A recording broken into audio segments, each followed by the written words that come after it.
ကမ်းခြေတစ်ခုရဲ့တဲတောင်မြင်ပေါ်မှာကလေးငယ်တစ်ယောက်ဟာတဲကစားနေရင်းနဲ့မထင်မှတ်ပဲတဲတဲကထွက်နေတဲ့ဖက်နှက်တစ်ဖက်ကိုတွေ့ရှိသွားခဲ့ပါတယ်။အဲ့ဒီနောက်မှာတော့ကောင်လေးဟာလေထုထဲကနေပုတ်စော်နှံလာတဲ့အနံ့ဆိုးတစ်ခုကိုရုတ်တရက်ရရှိလိုက်တာကြောင့်ဘေးနားကကစားဖို့ကိုအမြန်ဆုံးမောင်းထုတ်လိုက်ပြီးစုံထောက်တစ်ယောက်လည်းဖြစ်ရဲကောင်းဆောင်လည်းဖြစ်တဲ့သူ့ရဲ့အမကိုချက်ချင်းလှမ်းခေါ်ပါတော့တယ်။ဘာလို့လဲဆိုတော့ဒီတဲအောက်မှာအလောင်းတစ်လောင်းမြုပ်နှံထားတယ်ဆိုတာကိုသူအသေးချာသိလိုက်လို့ပါပဲရဲကောင်းဆောင်ဖြစ်သူအမကတော့အလောင်းဟုတ်လားရှောင်းနှန်း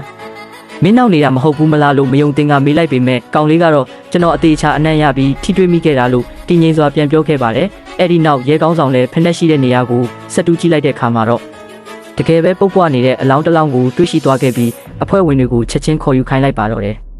ကျွန်တော်တို့ရဲ့ညံကြီးရှင်ကောင်လေးရှောင်းနံကတော့အလောင်းရဲ့ပုတ်ပွားမှုအခြေအနေနဲ့ပတ်ဝန်းကျင်အပူချိန်ပြောင်းလဲမှုတွေကိုကြည့်ပြီးဒီလူသေးဆုံးသွားတာတစ်လလောက်ရှိပြီလို့ချက်ချင်းခံမှန်းလိုက်ပါတယ်ဒီစကားကိုကြားတော့အမဖြစ်သူကလွန်ခဲ့တဲ့တစ်လကပျောက်ဆုံးသွားတဲ့ကျောင်းသူလေးလော်ရှန်ရှန်ရဲ့အမှုကိုချက်ချင်းသတိရသွားပါတယ်ဒါပေမဲ့အလောင်းကအရေးပြားတွေပုတ်ပွားနေလို့ဘသူပဲဝါမန်းခွဲခြားလို့မရတော့တယ်လို့ကောင်လေးကလည်းပျောက်ဆုံးသွားတဲ့ကလေးကကျောင်းဝတ်စုံနဲ့ရှုဖက်နှက်အဖြူစီးထားတာအခုအလောင်းကစကတ်နဲ့တရိပ်ဖက်နှက်အမဲဖြစ်နေတယ်လို့တန်တရားဝင်စရာကွဲလဲချက်ကိုထောက်ပြလိုက်ပါတယ်မကြခင်မှာပဲစုံစမ်းစစ်ဆေးရေးအဖွဲ့ရောက်ရှိလာပြီးကောင်လေးရှောင်းနှန်းဟာအလောင်းရဲ့မျက်နှာကိုတွားရောက်စစ်ဆေးနေခဲ့ပါတယ်ရဲတွေကကောင်လေးကိုအမှုလိုက်ရမှာပါရမီရှင်မန်းသိပေမဲ့စီကံရဖယ်ခိုင်းခဲ့ပြီးကားပေါ်မှာပဲစောင့်ခိုင်းလိုက်ပါတယ်ဒါပေမဲ့ကားပေါ်ရောက်သွားတဲ့ကောင်လေးကတော့ငြိမ်မနေပဲအလောင်းရဲ့ဦးကောင်းခွန်နဲ့မျက်နှာတိဆောက်ပုံကိုအတုံးချပြီးတေဆုံးသူရဲ့ပြုံးနေတဲ့ပုံတူရုပ်ပုံကိုစက်ကူပေါ်မှာချက်ချင်းပုံဖော်ဆွဲထားလိုက်ပါတော့တယ်ပို့ပြီးတုံလုံးစရာကောင်းတာကကောင်လေးဆွဲလိုက်တဲ့ပုံတူပကြီးကားဟာပျောက်ဆုံးသွားတဲ့လော်ရှန်ရှန်ရဲ့မျက်နှာနဲ့တစ်ထက်တည်းကျနေုံတင်မကပဲသူမရဲ့လက်ပွေရာတွေကိုပါအသေးစိတ်ဆွဲပြလိုက်တာပဲဖြစ်ပါတယ်။မှုခင်းဆရာဝန်ကကောင်လေးရဲ့ပကြီးကားနဲ့အလောင်းကိုနှိုင်းရှင်စစ်ဆေးကြည့်လိုက်တဲ့အခါမှာတော့အန်အောစရာကောင်းလောက်အောင်ကွက်တီတူညီနေခဲ့ပါပြီ။ကောင်လေးကပျောက်ဆုံးသူရဲ့အိမ်ကပစ္စည်းတွေကနေလက်ပွေရာတွေယူကာတိုက်စစ်ဖို့ချက်ချင်းအကြံပေးလိုက်ပါတယ်။ကောင်လေးကထပ်မံထောက်ပြတာကတော့လူသက်သမားဟာတေဆုံးသူကိုမတက်ခင်မှာအဝတ်စားတွေကိုတိတိကျကျအစ်စ်လဲပေးပြီးမှတက်ခဲ့တာဖြစ်လို့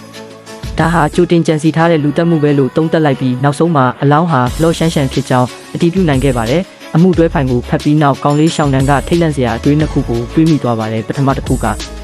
ဒီလူသက်သမားဟာဒါပထမဆုံးအကြိမ်မဟုတ်ဘူး။သူဟာတွဲဆက်လူသက်သမားဖြစ်နိုင်တယ်ဆိုတာရဲ့ဒုတိယတစ်ခုကတော့